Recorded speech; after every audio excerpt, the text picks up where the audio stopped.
It is day 2 of Preptober for the 2018 NaNoWriMo. Forgive the hat hair because this video is kind of impromptu, which kind of goes along with what this video is about in a way.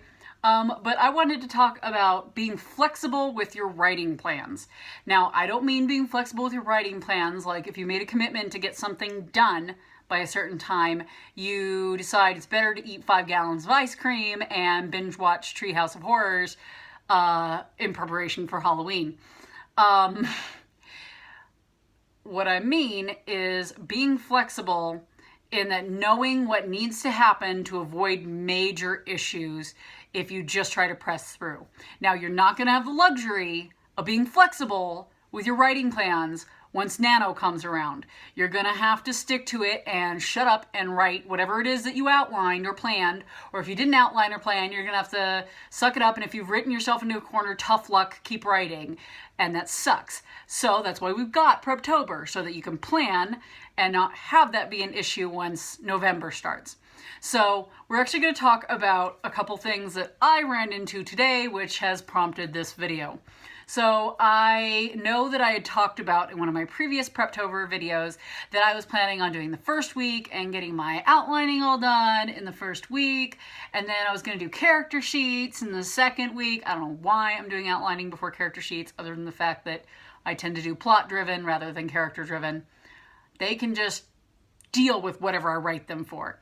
I'm lying. They tend to take me off track. But anyway, I was going to do that, and then I was going to do world building last.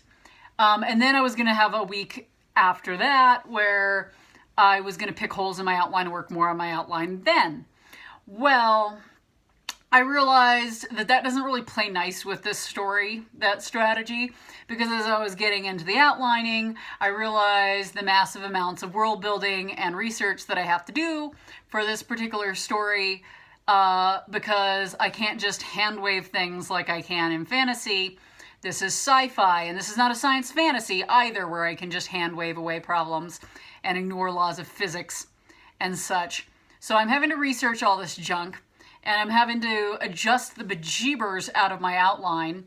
I may or may not have accidentally written in a sort of kind of love triangle, and I don't know how that happened. My characters wanted to go that way, even in the outline, and they're sabotaging me. But they're going to deal with it, and we're going to fix that, because no. But actually, sorry, I'm going to go a little bit of a tangent, real quick. This is my only tangent allowed for this video, before we go on to the other stuff that this is supposed to be about.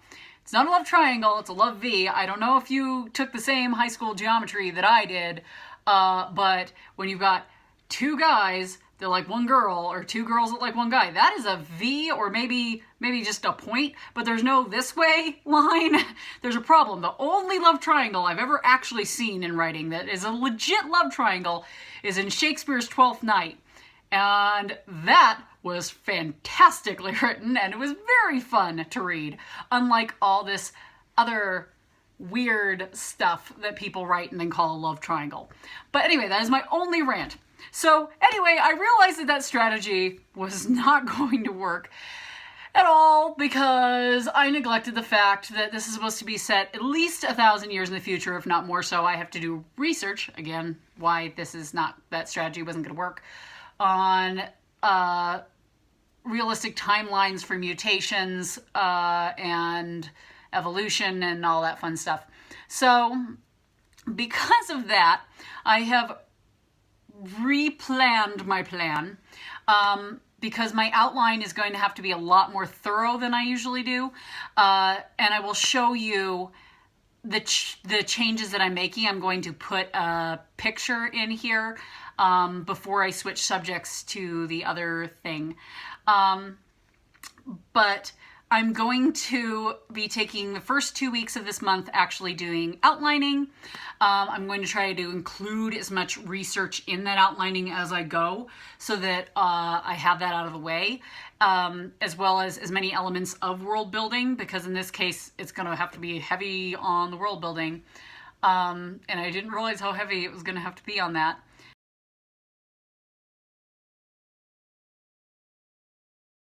Because I haven't done sci-fi before. But I'm gonna have to do that. So that's gonna be my first 2 weeks. Then I'm actually gonna do world building first in the following week, and then do character sheets last, or reserve character sheets for if for some reason I'm running into a problem in the outline where I'm having a hard time with the characters figuring out what the heck they're actually going to do, and then work on character sheets a little bit, because then I'll figure out, oh, well, of course they wouldn't do that thing because they like apples or some nonsense. I don't know. But I'm changing my strategy. However, I will still be releasing videos on the subjects that I had promised, on the dates promised. I am already working on character sheets. I don't do particularly thorough character sheets, but I am going to make template character sheets like I do them, available on my website in the second week of October for the Preptober prepping. And then I will do world building sheets in the third week. Just like I had promised. So that is going to stay the same. However, my personal strategy for this Preptober has to change, and I'm having to be flexible with it, simply because that's what this story demands. And I think that's something where I had mentioned in a previous video about my outlining process, that you should mess with it, like make it your own, do what you want with the sheets that I made available if you choose to use them. But be flexible with your own outlining processes too. If you have your own, fidget with them sometimes, because sometimes you're going to have to do them a little bit differently depending on what the story demands. Different stories are going to demand that you put more attention in one area than in another, as I'm finding out with this one. And for some reason, I just didn't foresee that at all. But I'm finding it out, and it just, for me, it shouldn't. It should be obvious, but it kind of like boggled me today. Now, the second thing that I'm having to be flexible with, and this is something I didn't have to do on my last novel with a step in my outline, which again comes back to my outlining process. Mess with it, or your own outlining process. Mess with it, fidget with it, find what works. I had to change 2 things with this outlining process that I didn't do on my previous book, which I probably should have done because it would have been beneficial, is after step 2 in my outlining process, where I go through and I plot just the main event that happens in each chapter, I went right into summarizing those chapters. Now, in this one, because the story is quite a bit more complex than my previous story, I am doing 2 rounds of poking holes in my outline. So I've plotted out all the chapters as far as just the event that happens in each one. Now I am going through, I went through today and I found as many issues as I could find with that, and then I went and picked which issues are actually the most important and can't just be solved by add a detail here, remove a detail here later in later drafts. Found ones that are really integral to the story and will really cause a trickle-down problem if I don't fix them in the outline at this stage. So I went through, found all those problems today, and then starting tomorrow, I'm going to be working on finding solutions for those issues. And then once I find solutions for all those issues, I will be integrating those into my very vague outline. Then I'm going to write summaries.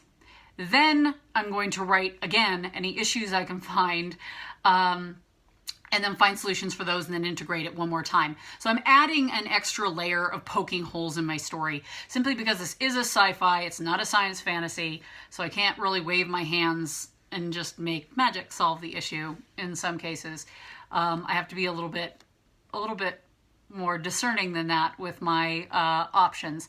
So that's the first change that I made, that I had to be a little bit flexible on with my outlining process.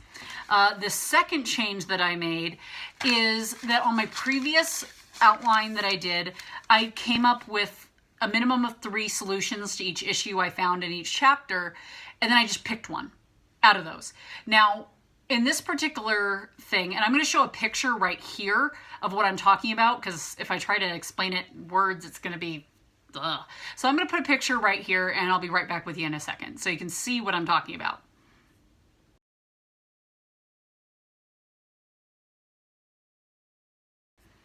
All right, so as you may have noticed, there's a cluster of colors on that sheet. So what I did is I came up with, I believe it was 4 solutions. I'll have to look at it again. None of which I was fully happy with. So what I ended up doing is I went through and I changed the color of the font on each little bit, like, of each solution to basically say, I like this element of this one, I like this element of this one, hate this element, get rid of it altogether. This element's okay, we'll think about how we can maybe integrate that. So I did green for elements that I do like and I want to keep, and I put red for ones that it's like, no, that's not going to work at all, and yellow for the, I can maybe use that. So what I ended up doing, and you should see at the bottom, the solution I ended up making up that was comprised of those parts that were green. So I added those all together into a solution that I was happy with. Seeing as this story is far more complex than my other one, I will probably be doing that for all my complicated issues. And I will probably have to choose more than one issue in several of the chapters to tackle on this draft, simply because I'm realizing this one's probably going to be really long too. Like, I don't think this is going to end up being like 85,000 words like my other one is going to end up being, that I had done that was a little bit simpler. I think this one's going to be more in the 100,000 word range when it's all done and all that fun stuff. So I don't want to have to edit that much with big old mistakes in it that I could have prevented at the outlining phase. So that's what I'm doing. That's what I was being flexible about. And really this comes back to the point of, you got to know what kind of story you're doing, what the requirements of your story are, and make accommodations for what that is with your outlining, with your editing, with your any stage of the whole process. You got to be flexible, and not every story can be treated the same in some cookie cutter fashion. That doesn't always work. You're going to have to adjust. So that was the point of this video. Hopefully that was helpful or enlightening to somebody out there. And I hope everybody is having a fantastic Preptober so far and getting a head start on their planning for Nano. I'm so excited. The countdown is still rolling. All right. I'll talk to you guys later. Bye.